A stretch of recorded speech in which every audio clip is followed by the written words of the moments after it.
En esta clase vamos a ver cómo se produce el tránsito de la era de la representación a la era de la historia, o bien del episteme clásico al episteme moderno, para luego analizar cuáles son las características de este nuevo régimen de saber.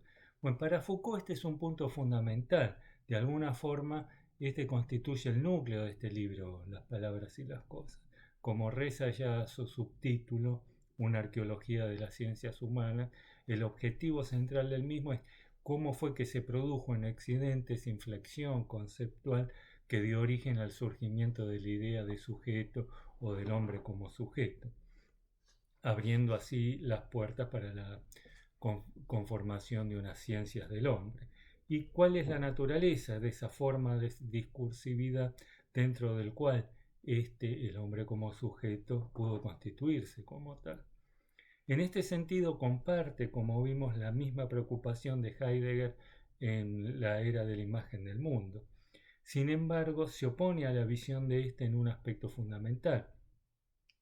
Bueno, y este es el otro de los objetivos centrales de este libro, mostrar por qué, contrariamente a lo que afirmaba Heidegger, dicho concepto era inconcebible en los marcos del régimen de saber propio de la época clásica, que su configuración supuso un quiebre epistémico fundamental que solo va a producirse a comienzos del siglo XIX. Bueno, la conclusión que se desprende de allí es que el sujeto, el hombre como sujeto, se trata en realidad de una creación sumamente reciente, por ende contingente y por ende caducable, que no puede proyectarse más allá, tanto retrospectivamente como prospectivamente, más allá del horizonte del régimen de saber dentro del cual se configuró y el cual para Foucault por ese entonces él piensa que ya se encuentra en proceso de descomposición. Bueno, es otra cosa a lo que se refiere con su provocativa afirmación de la muerte del hombre o la muerte del sujeto, que es un eco de la frase de Nietzsche, Dios ha muerto. Bueno, vamos a ver en esta clase entonces cuáles son para Foucault las características de este nuevo episteme que surge entonces, su tipo particular de constelación conceptual que surge con el mismo, y en fin, cuáles son los núcleos problemáticos que le son inherentes. Bueno, más allá de algunas de las objeciones que se le han hecho y que podrían hacérsele a la reconstrucción que él ofrece allí, entiendo que encontramos acá una clave fundamental para entender el pensamiento del siglo XIX, sobre todo mucho más rigurosa en términos histórico-conceptuales que lo que son las visiones tradicionales del mismo.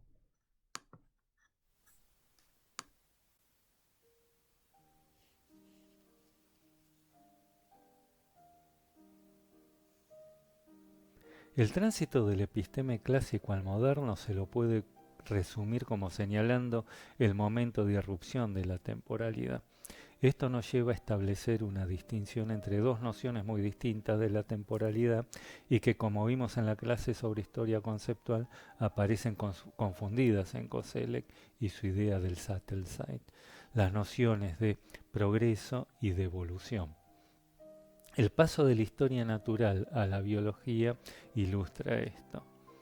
Como vimos, la taxonomía de la historia natural se fundaba en el principio de continuidad. Había un encadenamiento de los seres y era factible pensar en la posibilidad del perfeccionamiento de las especies existentes, pero esto aún no es un evolucionismo. Resulta aún inconcebible la idea de que de los distintos tipos de ser hubieran surgido unos de otros. El orden y estructura del mundo de los seres vivientes fue establecido de una vez y para siempre. A partir de entonces, solo pueden producirse transformaciones en el interior del mismo. Por otro lado, el factor desencadenante de la diversificación de los seres será lo que Foucault llama las intemperies, es decir, los factores externos a los seres como el clima, las condiciones ambientales, etc., como ocurría también con el carácter de los pueblos para Montesquieu y sus contemporáneos. No hay aquí una idea de transformaciones internamente generadas como supone la idea de evolución. A diferencia del concepto de progreso, que es un puro proceso acumulativo, como un aumento del saber, por debajo de los cuales hay un subjectum que permanece en su esencia inmutable según la fórmula de Heidegger, la idea de evolución supone ya alteraciones más fundamentales. Según Foucault, el primer esbozo de esta nueva concepción de la temporalidad, que en Lapchoy se expresa en lo que llama la temporalización de la cadena del ser, surge con las llamadas teorías catastrofistas. El descubrimiento de especies extintas da lugar al surgimiento de la idea de eras geológicas, cada una con su fauna específica. Y esto quiebra ya la idea de la unidad y estabilidad del cuadro de la naturaleza. El orden mismo del universo, tanto físico como social, no habría sido fijado de una vez y para siempre, sino que se iría constituyendo progresivamente. Aparece así la posibilidad de fulguraciones, retomando la expresión de Leibniz, producidas históricamente, y ya no solo en el momento único de la creación. Encontramos acá el origen de la biología, la ciencia de la vida. Solo entonces aparece un concepto de vida y no meramente de seres vivientes, como ocurría en la historia natural. A partir de entonces, el cuadro de la naturaleza se fisura, se abre una brecha fundamental que separa el universo de los seres vivos del de los objetos inanimados. Según se piensa ahora, lo que define a los primeros y los distingue radicalmente de los segundos es su capacidad de autogeneración y autotransformación. Foucault le asigna un papel fundamental aquí a la figura de Georges Cuvier, quien elabora el concepto de condiciones de existencia, el cual afirma que ningún tipo de ser puede subsistir si no existen las condiciones para ello. Esto da lugar, a su vez, a la teoría de las correlaciones, que resulta en una idea novedosa del organismo como una totalidad integrada de funciones. Es decir, se trata, si se trata, por ejemplo, de un mamífero carnívoro, deberá tener dientes apropiados para la masticación de carne, un aparato digestivo acorde, etcétera, etcétera.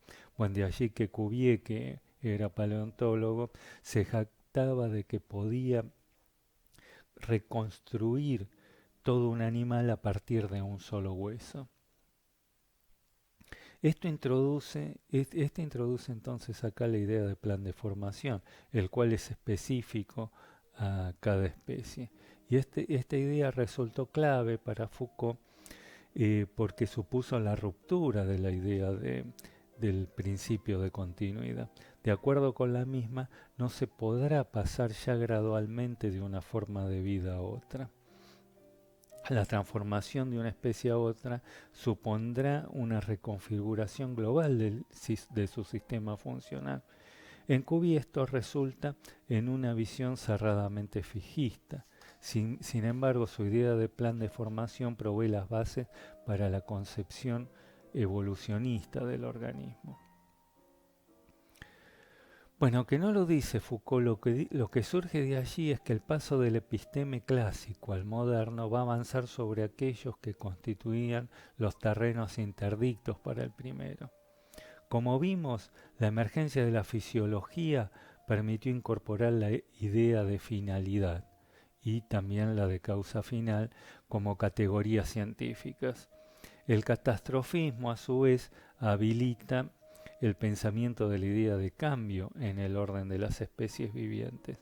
Bueno, y finalmente el concepto de vida va a llevar a plantear la cuestión del origen de los seres y por extensión tanto del mundo natural como social. Bueno, vamos a analizar ahora esta última.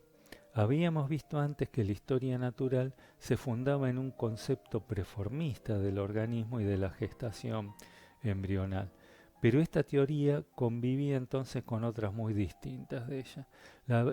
La otra era la epigenetista, la cual por el contrario afirmaba que los seres se formaban progresivamente a partir de la adición de moléculas orgánicas.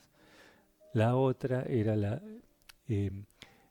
vitalista, que aseguraba que la formación de los seres se producía a partir de la secreción y solidificación de un fluido orgánico originalmente informe. Sin embargo, si bien estas dos teorías habilitaban la posibilidad de transformaciones en el curso de la gestación, ninguna de ambas podía aún evitar apelar a algún elemento de preformación, como por ejemplo eran los moldes orgánicos de que hablaba Buffon, que era el principal proponente del epigenetismo. Decía, un elemento de preformación que explicase la reproducción sistemática de las formas vivientes. De todas formas, llegado el momento, jugarán un papel importante en la descomposición del episteme clásico. Por citar solo un ejemplo, en el prólogo a la crítica de la razón pura, Kant definía la misma como una epigénesis pura de la razón, con lo cual indica que la razón produce sus propios objetos, aunque en realidad la idea epigenetista suya provenía más bien del vitalismo, se basaba sobre todo en la idea de Blumenbach, quien formuló la hipótesis de la existencia en los seres vivos de una vis essentialis o nisus formativos, una fuerza formadora. Pero el papel del vitalismo se vuelve particularmente importante a partir del momento en que en el siglo XVIII se va a producir una fisicalización de la idea del fluido vital. La idea de fluido vital, que según George Stahl, el creador de la teoría del floquisto, recorre los cuerpos impidiendo su descomposición, entonces portaba todavía connotaciones místicas, se lo asociaba a una especie de fulgor divino presente en los seres. Entonces, sin embargo, ya a fines del siglo XVIII, va a comenzar a ser identificado con sustancias físicas demostrables. Para Galvani, por ejemplo, el principio vital era la electricidad, para Goethe era la luz, para Mesmer era el magnetismo. Esto fue de hecho lo que dio origen al Frankenstein.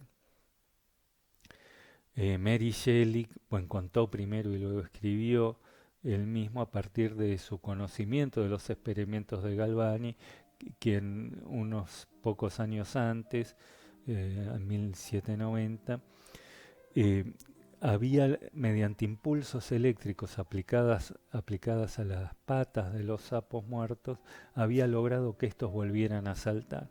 Bueno, se pensaba así que mediante una aplicación sostenida de electricidad se podría devolver a la vida la materia muerta.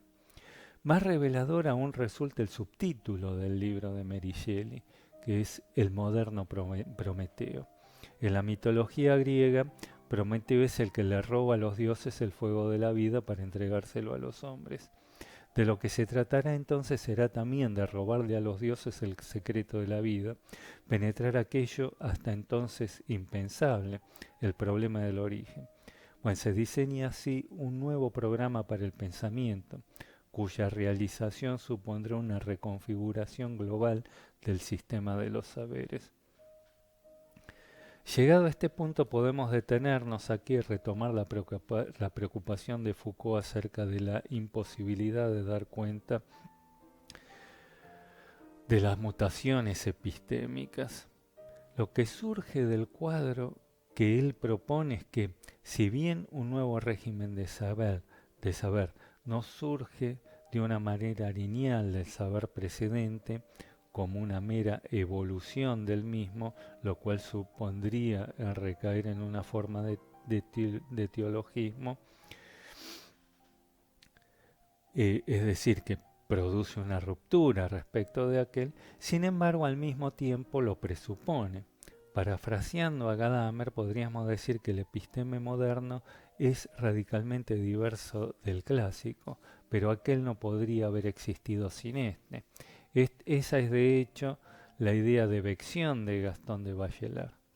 Se puede también encontrar analogías aquí con el modo en que Hans Blumenberg describe el surgimiento de la modernidad a partir de lo que llama sistema de posiciones y reocupaciones.